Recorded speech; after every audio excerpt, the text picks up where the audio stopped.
Hello అండి, శైలూస్ కిచెన్కి స్వాగతం. ఈరోజైతే రొయ్యల ఫ్రై అన్నమాట. దీనికి కావాల్సిన పదార్థాలు ఆయిల్, ఉల్లిపాయలు, పచ్చిమిర్చి.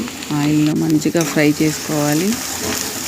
ఇవి ఫ్రై చేసుకున్నాక రొయ్యలు అయితే తీసుకొచ్చామండి. ఇవి క్లీన్ చేశాక మంచిగా కడిగేశాక ఆయిల్ కొంచెం వేసేసి పసుపు కొంచెం వేసేసి ఆగిలు వేసుకోవాలన్నమాట.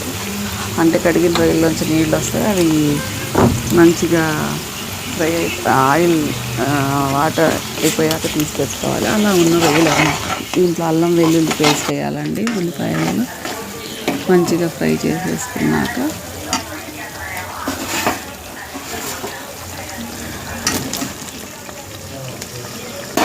ఈ రొయ్యలు మనం వేసేసుకోవాలండి. వేసేసుకున్నాక మంచిగా ఫ్రై అవ్వాలి. ఉల్లిపాయలు అవి నూనెలో మంచిగా ఫ్రై అవ్వాలి, మంచిగా వేగిపోవాలన్నమాట. కొంచెం పసుపు,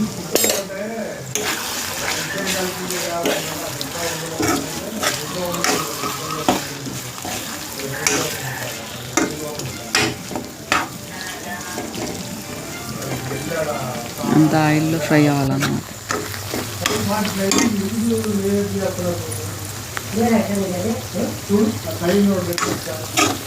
ఇలా ఆయిల్ బయటకు వస్తుంది అనమాట. అంటే దాదాపు వేగిపోయినమాట. దీంట్లోకి మిగిలిన మసాలా అంటే కారం, ఉప్పు, మసాలా పొడి అవన్నీ వేసేయాలన్నమాట. ఇంకా కొత్తిమీర వేసి చేసుకోవడమేనమాట.